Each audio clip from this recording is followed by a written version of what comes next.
Buen día, mi nombre es Alejandro García Fabregat Padilla y hoy ante mi comparecencia en el Senado hablaré de los análisis económicos, políticos, jurídicos e internacionales de las elecciones de Estados Unidos entre el actual presidente Donald Trump y el candidato Joe Biden. En el análisis económico tenemos la renegociación del tratado TLC-CAN, donde como parte de las principales propuestas del actual presidente fue renegociarlo porque había un trato injusto hacia las empresas americanas. Entonces, una vez que nos quitamos ese peso de encima, podemos tener una relación más estable si se llega a reelegir. La nueva legislación del outsourcing ilegal aquí en México podría presentar un beneficio tanto micro en nuestro país por condiciones laborales más justas, pero también en términos internacionales, porque presentaría al gobierno de Estados Unidos una competencia más justa.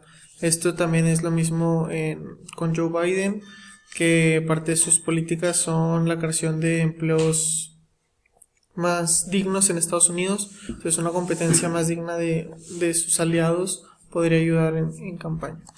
En el análisis jurídico presenté en temas de los migrantes que Trump igualmente legalizó la marihuana. Entonces vemos políticas similares que aquí en México.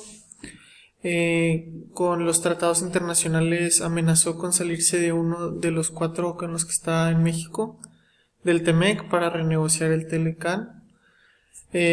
Ambos en temas de migrantes, Joe Biden lo analicé en su trabajo con la administración de Obama, con su programa Frontera Sur, donde militarizaron la frontera de México, que da con Centroamérica, e invirtieron millones de dólares en profesionalizar militares aquí en México, y Trump no tanto invirtió aquí en México, sino que les pasó la batuta a México para que ellos se controlaran con el problema de la migración, y eso ha creado un problema enorme para nuestro país porque no tenemos las herramientas y ha causado que haya graves daños a los derechos humanos hacia los migrantes.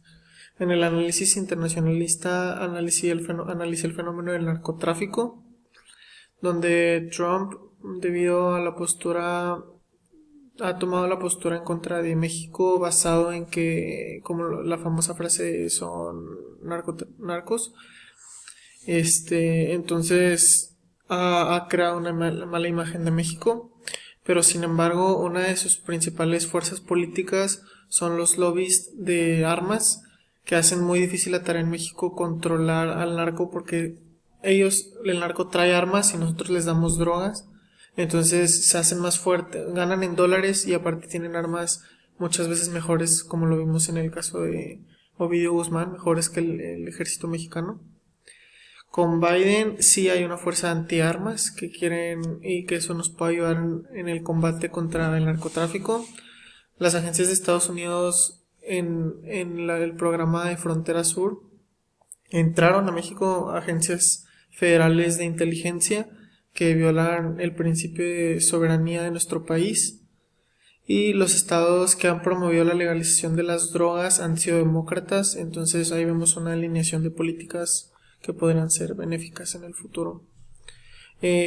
Trump como ha sido parte de políticos que se han enfocado mucho en el proteccionismo. Entonces una política de perspectiva internacional sería la globalización, entender que no puedes cerrar tu país en este mundo porque dependes de muchos otros para proveerte los bienes y servicios que necesitas día a día y que necesitan tus ciudadanos.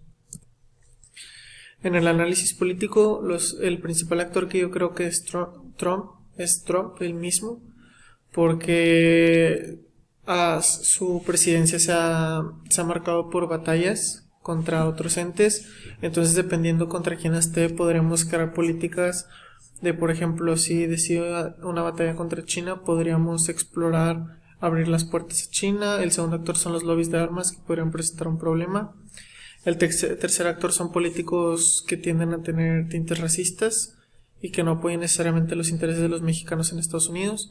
Y con Joe Biden tengo a dos principales, los conservadores y los progresistas, que dependiendo qué fuerza tome Biden, si son progresistas van muy de la mano con el movimiento de Andrés Manuel, que eso nos podría ser muy benéfico, a excepción del Green New Deal, que es algo que no apoyaría a nuestro presidente. Con Biden del sector de los sindicatos, como ya dije, el poder proveer de buenos trabajos. Y con los tradicionales demócratas tendríamos que ver qué tanta oposición tienen en el Senado para saber por dónde mover las políticas, y ahí sería esperar y capacitar a la gente para ya no tener nada más que depender de la mano de obra barata por si va a haber cambios en la legislación de allá. Muchas gracias.